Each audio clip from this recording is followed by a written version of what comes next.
Merci, cher Bertrand. Moi, je suis ravie de me trouver parmi vous ce soir. C'est un moment important, l'inauguration de cette permanence que j'ai eu le privilège de voir avant.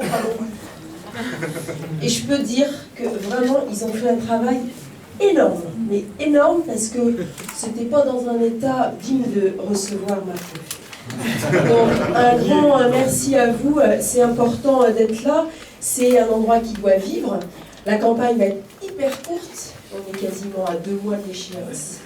Donc on va vous demander à toutes et tous une mobilisation maximum, parce que la Bretagne est vaste. Et alors effectivement, Marc Le Fur m'a demandé d'être sa porte-parole avec Maëlle de Calan.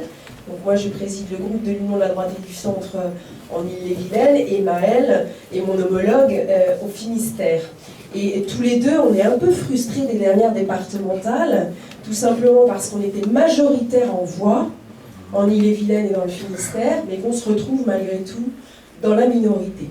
Donc inutile de vous dire qu'on va redoubler d'efforts pour que toi-même, Marc, tu diriges cette région Bretagne qu'on aime tous, avec tes équipes, et tu as choisi les meilleurs pour t'accompagner, pour gagner cette région Bretagne. On est très très très motivés pour vous avec Maëlle, donc vous pouvez compter sur notre énergie. Vous la gagnerez cette campagne parce que vous avez un super leader. Moi je travaille avec lui, j'ai ce privilège-là à l'Assemblée nationale depuis 3 ans.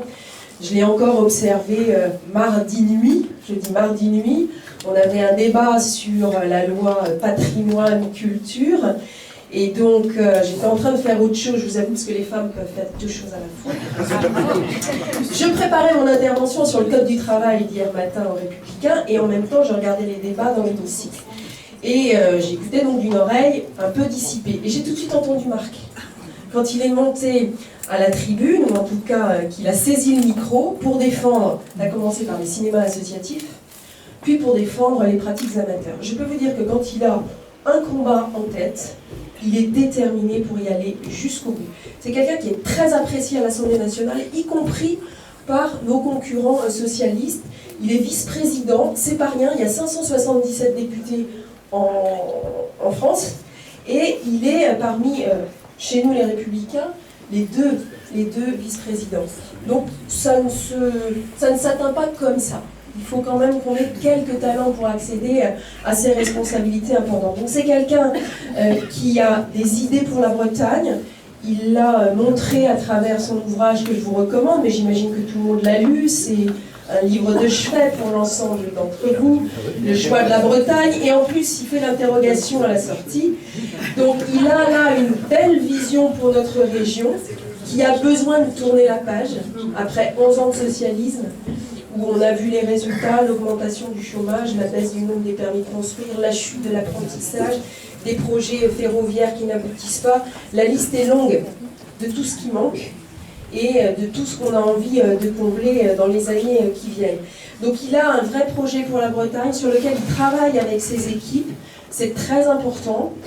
Il va dévoiler son projet au fil des rencontres, et bien sûr dimanche prochain au cours du Brest Campus. Là aussi ce sera un moment très fort. On vous demande d'être là au moment très fort et de parler de cette élection autour de vous. Il y a beaucoup de gens qui ne savent pas qu'on vote le 6 et le 13 décembre. C'est rarissime de voter au mois de décembre dans notre pays, mais les socialistes n'ont rien trouvé de mieux pour essayer de, garder la face. Mais les gens ne savent pas forcément qu'il y a des élections. Les élections régionales sont plutôt des élections qui déjà connaissent des forts taux d'abstention. Nous, l'idée, c'est de mobiliser notre électorat, les gens qui aiment la Bretagne et qui ne supportent pas l'idée de l'avoir déclinée comme elle décline aujourd'hui. Donc on va avoir un gros travail à faire. Il y a du fond, il y a une ambition. Et comme dit Marc très souvent, on veut faire une campagne sérieuse, mais joyeuse. Et moi qui ai quelques campagnes électorales en compteur, je crois que c'est excessivement important d'aller vers les gens, d'aller vers les Bretonnes et les Bretons et de leur montrer qu'on a cette énergie à dépenser pour eux et avec eux. Et moi franchement, c'est un vrai plaisir de faire campagne à tes côtés, Marc, avec tes équipes qui se mobilisent, qui ont envie de gagner. On est les challengers. La partie sera difficile parce qu'on ne connaît pas encore tous nos adversaires. Voilà, non, on devine, mais on aimerait bien qu'ils soient plus honnêtes en le disant ouvertement, s'ils le sont ou s'ils ne le sont pas. Et que peut-être ils utilisent moins les moyens de l'État pour faire campagne. Tout le monde a un compte de campagne, tout le monde doit respecter la loi. Et c'est vrai qu'en ce moment, on a un petit sujet à ce niveau-là avec un des concurrents majeurs. Donc à un moment donné, il va falloir sortir du bois. Voilà ce que je voulais vous dire. Un grand merci d'avance. Venez nombreux dimanche, emmenez vos amis, prenez vos téléphones, convainquez autour de vous. Je ne sais pas si ça se dit convainquez. Voilà. En tous les cas, la victoire elle est tout à fait possible. Tout à fait possible. Surtout vu le contexte national. Surtout vu le contexte national. Et moi j'ai envie de dire, elle est plus que souhaitable pour cette région, Bretagne, qu'on aime beaucoup, et même au-delà. Donc merci à tous.